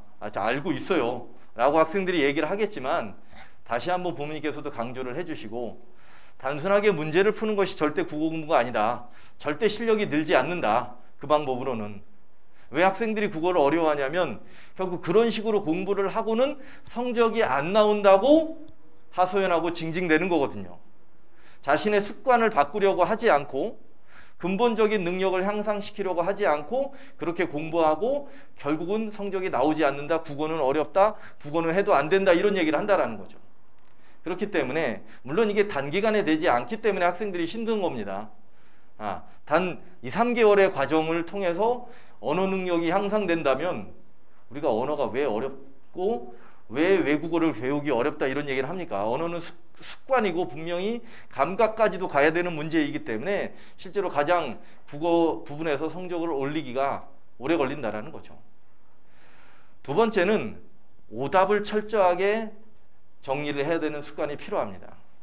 결국은 틀린 문제는 자신의 약점이고 그걸 통해서 자신의 문제가 드러나고 그것을 보완해야 하는 형태를 취하는데, 아주 가볍게 그냥 표면적으로만 그렇구나 라고 이해 한 척 넘어가는 거죠. 근데 실제로는 이해를 하지 못한 거거든요. 그런 공부가 쌓이게 되면 결과적으로 성적이 오르지 않는 겁니다.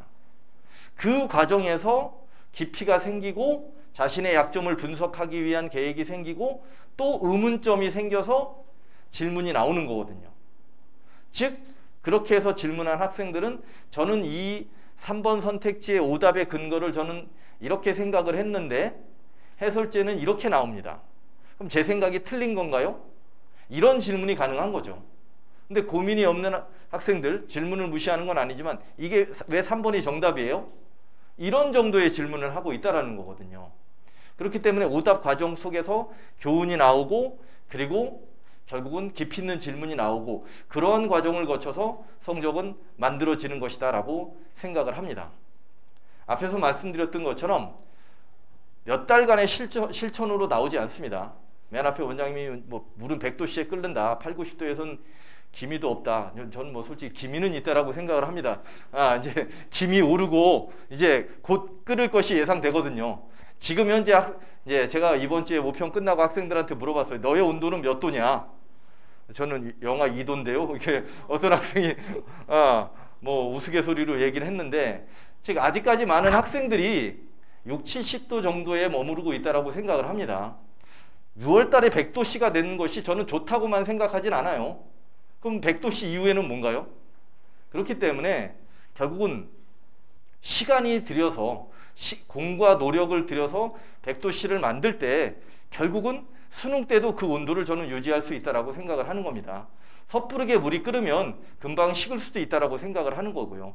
따라서 흔들리지 않는 점수를 만들기 위해서 끝까지 최선을 다하고 학생들을 지도해 나가겠습니다. 성적 나오지 않는다고 학생들도 불안하고 힘듭니다. 그렇기 때문에 끈기를 가지고 우직하게 나갈 때 성적이 나오는 것이기 때문에 부모님께서도 학생 이상의 끈기를 가지시고 학생들을 격려해 주시고 국어 성적은 호나투수 국어 선생님들이 책임지고 만들어 내겠습니다. 감사합니다.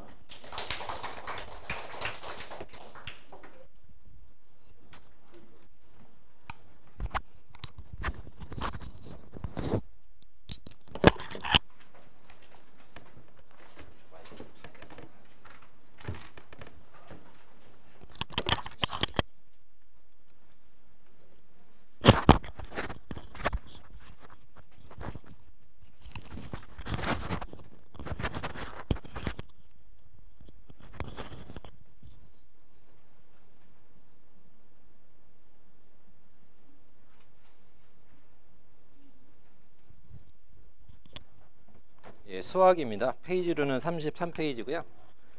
이번 6월 모의평가는 올해부터는 이제 문과랑 이과가 통합되어 있는 새로운 입시제도에 맞춰서 첫 번째 본 전국 단위 모의고사라서요.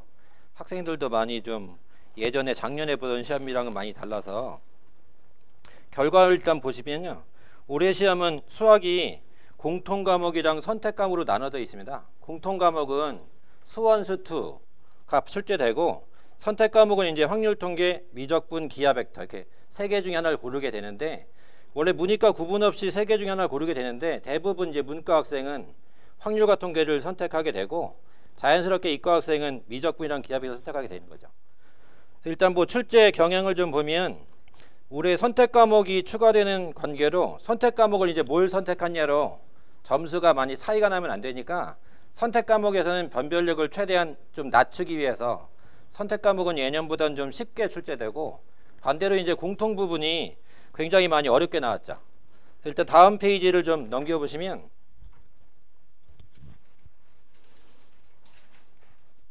작년 수능이나 작년 6월 모의평가에 비교해서 이제 등급 간 점수 좀 차이를 좀 봤는데요. 이과인 경우에 작년에 가형이었는데 1등급이 이제 92점. 부터 인서울 커트라인 보통 3등급 정도를 잡으니까 3컷이 좀 중요하거든요. 3등급이 이제 77점 정도 나왔었는데 이번 6월 모의평가에서 이과는 대부분 미적을 선택하니까 미적 1등급 컷이 82점이에요. 예상치가. 3등급은 67점. 그래서 대체로 한 10점 정도 이렇게 내려가 있는 거죠. 똑같이 이제 문과 같으면 작년에 나형이었으니까 1등급이 92점, 3등급이 77점 정도였었는데 이번 6월 모의평가는 확통 선택자들 보면 1등급은 87점, 3등급은 72점이죠. 그러니까 5점 정도 이렇게 내려가 있는 거죠. 그러니까 작년 수능하고 비교해서는 문과는 한 5점 정도 좀 더 어렵게 점수가 내려가 있고 이과는 한 10점 정도 이렇게 내려가 있는 거죠. 미적인 경우에. 작년에 봤던 시험보다는 많이 어려웠었다라는 게 일단 6월 모의평가인데, 근데 그 어려운 부분이 선택 과목이 아니라 수원수투 쪽에서 많이 어렵게 나왔다, 이렇게 보시면 될 것 같습니다. 다음 페이지 넘겨보시면 수학에서는 여기가 이제 가장 중요해 보이는데, 작년 같으면 이제 문과, 이과, 가형, 나형 딱 나눠지니까 나형 시험 본 인원수 중에 4%까지 1등급, 11%까지 2등급, 그러니까 문과끼리만 비교해서 1등급, 2등급이 갈라지는 거죠. 똑같이 이과도 마찬가지고. 근데 올해는 문이과 구분이 없어진 거니까 문이과 인원수를 합쳐서 1등급, 2등급을 구분해요. 그러니까 예를 들면 뭐 문과 100명, 이과 100명이 있다고 치면 작년에는 문과 100명 중에 4등까지가 1등급, 뭐 11등까지 2등급 이렇게 구분하는 거고, 근데 올해는 이제 문과 100명, 이과 100명을 합쳐서 200명을 모아놓고 8등까지 1등급 이렇게 되는 거죠. 근데 그렇게 하다 보니까 지금 특이한 게 뭐냐면 1등급이 현재 인원수가 있으면 1등급 인원수 중에 문과 인원수가 15%밖에 안 돼요. 그러니까 다시 말하면 이제 인원수를 좀 제가 계산해 봤는데, 뭐 문과 100명, 이과 100명 총 200명 있다고 치면 그 중에 1등급이 이제 8명이잖아요. 그 8명 중에 7명은 다 이과예요. 문과는 1명이고. 그러니까 2등급은 한 14명 정도 나오는데, 그 14명 중에 10명은 이제 이과고 4명만 문과인 거죠. 그러니까 문과가 지금 1, 2등급 뽑아내는 게 굉장히 어려워요. 이과 애들이 이제 공부를 많이 하니까. 특히 수원수투 같은 게 이과 애들은 좀 쉬워하는 경향이 있어서 좀 어렵게 내더라도 이과는 점수가 어느 정도 확보가 되는 거죠. 그래서 제가 보기에는 좀 특히 문과 학생인 경우에는 상위권 학생들이 수학 학습 시간을 굉장히 작년에 비해서는 높게 잡아야 되지 않나, 그러니까 일단 생각입니다. 그래서 뭐 다음 페이지로 넘어가시면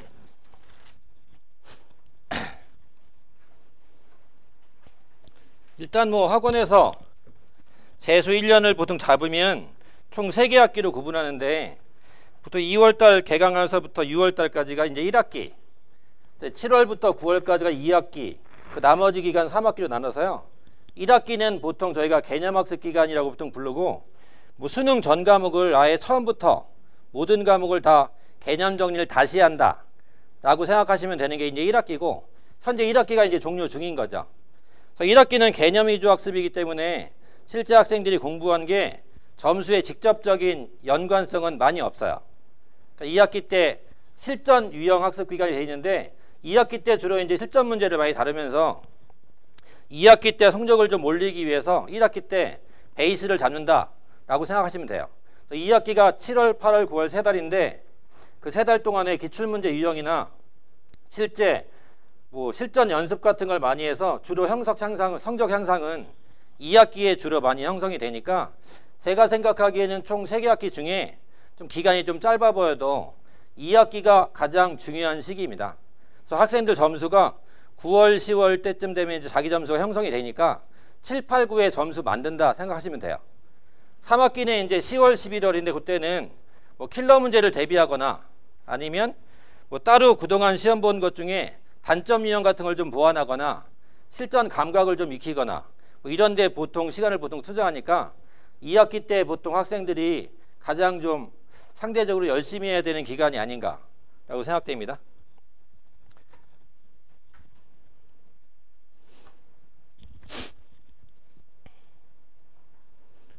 그래서 이제 올해 시험이 좀 작년하고는 많이 다르니까 제일 중요한 거는 이제 요점을 좀 정리하면, 올해 시험은 선택 과목보다는 공통 과목에서 성적에 좀 변별력을 많이 주려는 경향이 좀 있으니까 공부의 초점이 수원수투 쪽에 많이 치중이 좀 돼 있어야 되고, 특히 문과 학생들 중에 대부분 학생이 이제 1, 2등급을 원하면서 공부를 하는 거잖아요. 그죠?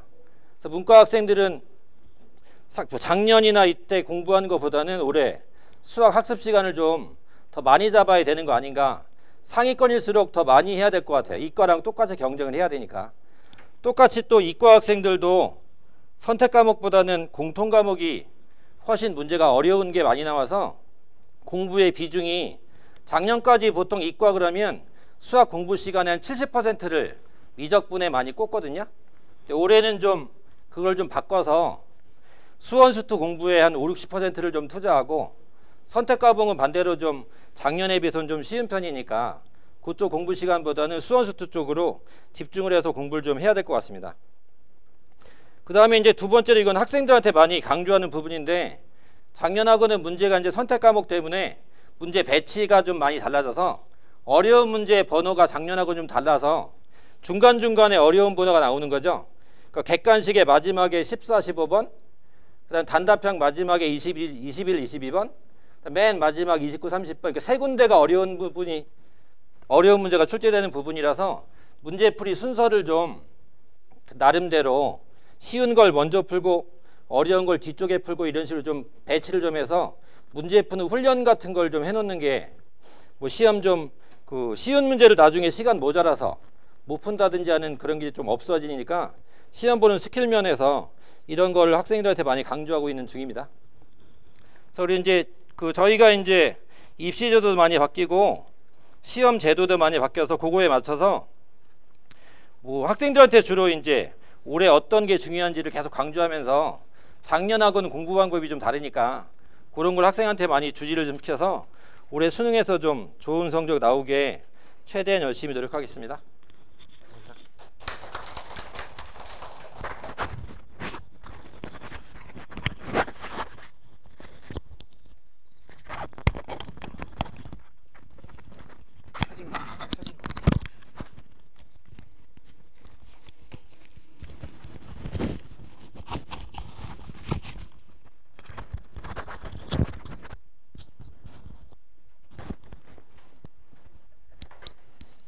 자, 안녕하세요. 자, 코나투스 영어과 맡고 있고요. 학원 부원장입니다. 네, 반갑습니다. 네, 긴 시간 좀 힘드실 텐데요. 짧게 할게요. 우선은 요번에 그냥 시험의 특징을 잠깐만 말씀드리면 굉장히 어려웠어요. 그러니까 이 페이지를 펴는 게 낫겠다. 이 페이지는 고정시키겠습니다.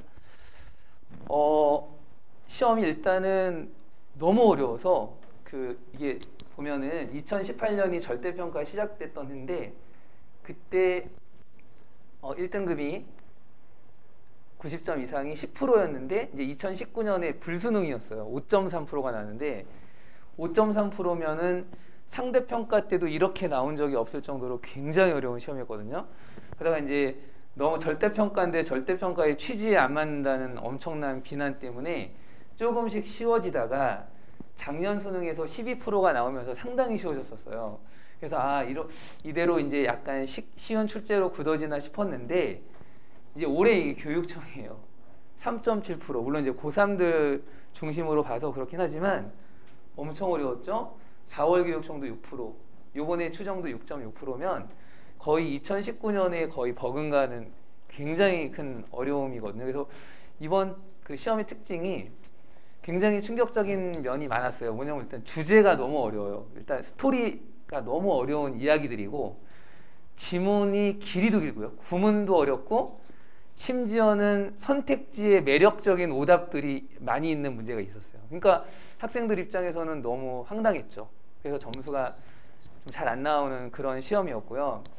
근데 아까 처음에 김세영 실장님께서도 말씀을 해주셨지만 영어라는 거는 이제 절대평가가 되면서 전략적 과목이 됐거든요. 그래서 수시에서 영어에서 최저를 못 맞추면 상당히 맞추기가 힘들어요. 특히 문과생들은 정말 이게 수학을 맞기가 힘들잖아요. 이렇게 최저를 맞추기가. 그래서 영어가 효자 노릇을 해야 되는데 영어는 뭐 어떻게 나오든 간에 상대평가가 아니니까 저만 80점 넘으면 2등급이고 나만 90점 넘으면 1등급이잖아요. 전략적으로 활용도가 높은 과목이니까 끝까지 잘 놓지 않고 잘 해야 되겠고요.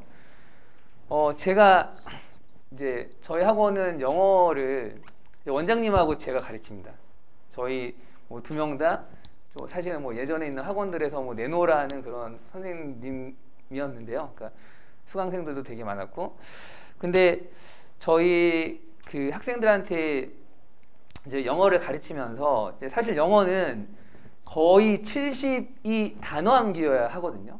근데 이제 단어 암기는 학생들이 공부를 하다 보면은 이렇게 되게 거창하고 멋진 공부라는 느낌이 안 들어요. 유형별 공략법, 막 구문 막 이런 거 해줘야지 되게 멋진 공부인 것처럼 느껴지는데 단어는 되게 단순하게 느껴지잖아요. 근데 진짜 힘은 단어에서 나오는 건데 학생들이 이제 그거를 그러니까 잘 이제 단어는 이렇게 짜투르 시간에만 외우는 거 이런 식으로 자꾸 생각을 해서 그거를 깨주는 게 굉장히 힘이 들어요.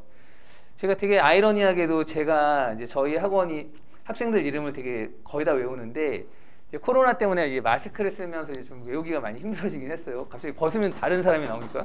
그런데 그래서 되게 힘들어지긴 했는데 되게 아이러니한 건 제가 저희 학원에서 제일 먼저 학생 이름을 외우는 게 누군지 아세요? 제일 먼저 학생을 이름을 아는 학생들이 영어를 못하는 학생들인 거예요. 왜냐면은 단어를 저희는 재시험을 계속 봐요. 연교시 때 담임 감독하에 시험을 보고 통과 못한 학생들은 제가 다 모아서 점심 먹고 이 자리에 다 불러요. 재시험을 봐요. 근데 이제 고정적으로 계속 오는 애들이 있어요. 제일 먼저 이름을 외우죠. 그래서 저희끼리는 로열 패밀리로 통하고 있는데요. 그래서 로열 패밀리도 아니고 서로 이게 개면적기 웃고 막 그래요. 근데 어쨌든 간에 그렇게 이제 계속 관리를 해요. 그래서 이제 나중에 가면은 힘을 발휘할 거라고 생각을 하고요. 지금 뭐 이제 구체적인 공부법 이런 거는 제가 학생들한테 다 말을 매번 해주고 있으니까 이제 부모님들이 제가 우리 학생들은 이런 게 약해서 이렇게 한다고 해서 뭐 그거를 학생들한테 전하실 것도 아니고 제가 자세하게 학생들한테 늘 강조하고 얘기하고 있거든요. 그러니까 뭐 그런 거는 걱정 안 하셔도 되고요. 저희가 이제 이거는 뭐지 공부법 이런 거는 그 성적대별 공부법도 제가 다 넣어놨어요. 그래서 학생한테 집에서 이거 한번 읽어봐라. 이거 영어 선생님이 직접 쓴 거니까 한번 읽어봐라 해주시면 되는 거고요. 그리고 이제 저는 이렇게 좀 부원장으로서 잠깐 말씀을 드리면 이제 점수가요. 계속 말씀을 앞에 그 국어 선생님이나 원장님도 하셨지만은 점수가 이렇게 공부한 대로 팍팍 나오지 않거든요. 왜냐면은 끓는 데까지 시간이 걸리는 것도 있지만 학생들은 기본적으로 문제에서 찍는 범위가 있어요. 이게 무슨 얘기냐면 수학은 조금 다를 수 있지만 탐구나 국어 영어는 긴가민가 하는 문제들이 꼭 나와요. 아무리 잘하는 학생도 두세 문제는 최소한. 그러면 그거를 찍죠. 그냥 찍는 건 아니고 고민하다가 애다 모르겠다고 최종적으로는 어쨌든 어느 번호를 찍어야 돼요. 근데 어떤 시험에서는 야속하게도 찍은 게 다 틀릴 때가 있어요. 그럼 이제 그 자기 실력대에서는 가장 낮은 점수가 나올 수도 있고 또 어떤 때에는 막 채점하면서 스스로 미안할 때가 있어요. 이거 이렇게 맞아도 되나? 그래서 다 맞을 때가 있어요. 그러면은 최고점을 찍기도 하는 거예요. 그래서 실제로 점수가 이렇게 구간으로 이렇게 올라가는데 이제 올라갈수록 물론 진동폭은 작죠. 이렇게 올라가다가 근데 올라가더라도 한 번의 시험은 이럴 수 있죠. 5월에서는 실력은 올라가고 있는데 5월은 내가 맞을 수 있는 그 범위 내에 최고점을 찍을 수도 있고 찍은 게 다 맞아서 근데 하필 바로 다음 시험에서 최저점을 찍을 수도 있어요. 그러면 표면적으로는 성적이 하락한 것처럼 보여요. 이제 그러면 이제 물상이 돼서 와요. 특히 평가원 시험이 그 최저점인 학생들은 거의 뭐 삶의 희망을 잃은 듯한 얼굴로 오거든요. 오는 표정만 보면 딱 알아요. 아 그래서 오는 거구나. 얼굴에 이미 써갖고 와요. 저한테 찾아올 때. 그래서 그러지 마. 그럴 필요 없어. 너는 그냥 최저점을 찍은 거야. 너 그동안의 점수 쭉 불러봐. 쭉쭉쭉 나와요. 그러면 이게 최저점이거든요. 너는 원래 저 오르고 있었잖아. 걱정하지 마. 하면서 이제 안심을 시켜요. 평가원도 그냥 여느 시험의 하나일 뿐인데 학생들이 너무 의미부여를 많이 해서 그걸 또 깨주는 것도 많이 힘든데요. 이렇게 이제 올라가죠. 쭉 올라가다 보면 점수 이제 구간이 점점 줄어들어요. 그래서 나중에 이제 수능에서 이제 최종적으로 빛을 발하게 될 텐데요. 제가 이제 이런 말씀을 드리는 이유는 저희 학원이 제가 이제 홈페이지 관리를 제가 주로 하는데요. 홈페이지 관리를 하다 보니까 다른 학원 홈페이지를 제가 보게 돼요. 기왕이면 우리 학원 홈페이지가 방문자 입장에서도 좀 예뻤으면 좋겠거든요. 그래서 하다 보면 이제 다른 학원들의 실적을 비교하면 저희 학원은 정말 놀라울 정도로 압도적으로 실적이 좋은 학원이에요. 진짜로. 똑같은 학생을 데려다가 더 훨씬 많이 보내요. 종로에 비해서 종로나 뭐 메가나 이런 데에 비해서 들어온 대비 굉장히 많은 학원을 그 학생들을 대학을 보내고 이거를 이제 저희 탐구 선생님들은 보통 어느 학원에 고정된 게 아니라 두세 군데 정도를 같이 뛰시거든요. 탐구는 한 학원에 수업이 많이 안 나오니까. 이제 다른 학원에 가서 얘기하면 믿지를 않으신다고 하세요. 저희 실적을 말하면. 근데 그런 이유가 좀 여러 가지가 있는데 선생님들이 다 몸으로 뛰시거든요. 처음에 사진 보셨지만은 플래너 이만큼 쌓아놓고 관리하시고 국어 영어 맨날 일주일에 한 번씩 걷어다가 막 이렇게 체크하는 거 있어요. 너무 힘들고 점심시간에 단어 검사하는 거. 밥 먹으면 저도 씻고 싶거든요. 매일매일 점심시간에 20분씩을 할애해서 저는 시간을 매일매일 종강 때까지 계속 이거 하고 있단 말이에요. 이런 힘이 모여서 점수가 나온다고 저희는 생각하고, 그리고 실제로 저희 학원은 수능으로 다가갈수록 탈락률이 굉장히 적은 학원이에요. 원래 재종반은 고질적으로 우리나라의 모든 재종반은 탈락률이 점점 거세져요. 왜 학생들 마음이 있을 거냐. 이제 혼자 이제 정리하고 싶다 이런 마음이 들 수 있잖아요. 근데 저희 학원은 그런 학생들이 거의 되게 적은 학원이에요. 그만큼 선생님들이 발로 뛰고 학생들이 그걸 알죠. 그래서 저는 역설적이지만 그것 때문에 점수가 나온다고 생각해요. 왜냐하면 혼자 제가 학생들한테 우스갯소리로 재수에서 절대 안 되는 두 가지를 말하거든요. 혼자서 집에서, 친구와 독서실. 이 두 가지가 너무 위험한데요. 혼자서 집에서는 일단 일어나는 시간이 10시고 집이 얼마나 큰지 냉장고 갔다 오면 2시간이 가네요. 장난 아니에요. 굉장히 느슨해요. 그리고 친구와 독서실은 그 친구가 굉장히 우등생이면 모르겠지만 일단 우리 차 한 잔만 할까? 그럼 3시간이에요. 그 남자들은 저녁에 이제 술 마시러 가요. 술 마시면서 야 공부가 인생의 전부냐 이 순간 끝난 거야 재수는. 그런 얘기를 원래 그렇게 돼요. 그래서 이제 그렇게 하면 안 되는데 정말 이 세상의 독종이 아니고서는 혼자서 공부하면 자꾸 그런 모습이 돼요. 그래서 저희가 선생님들이 굉장히 학생들을 이제 가면 갈수록 더 촘촘하게 쪼으면서 점수화를 시키려고 많이 노력을 하고, 저희는 저희 실적이 좋은 이유가 다 거기서 나오는 거라고 생각을 하거든요. 그래서 저희 학원을 다닌 학생들은 학원에 대한 그 충성심이라고 하나요? 그런 게 굉장히 큰 학원이에요. 되게 학원을 좋아하고 졸업하고 나서도 매년 찾아오고 그런 학원이어서 부모님들이 저희 학원 잘 선택하셨다고 다시 한번 말씀드리고 싶고, 저희가 최선을 다해서 정말 사력을 다해서 학생들 점수 올릴 거거든요. 그래서 올해도 작년 못지않은 좋은 실적을 내려고 정말 최선을 다할 테니까 잘 믿고 맡겨주시면 되겠습니다. 자, 일단 이거 준비한 거는 다 마무리를 하고요. 자, 지금 이제 담임 선생님들하고 이제 상담을 하셔야 되니까 이제 필요하신 분들은 저희 과장님께서 들어오셔서 이제 우리 순서 이렇게 정하시고 할 거니까 잠시 대기해 주시고, 오늘 담임 상담 안 하시는 분은 가셔도 좋은데 이제 나중에라도 하고 싶으신 분은 아까 들어올 때도 하셨을지 모르겠지만 데스크에 이렇게 기록지가 있으니까 거기다 남겨주시면 되겠습니다. 잠깐만 대기해 주시면 되겠습니다.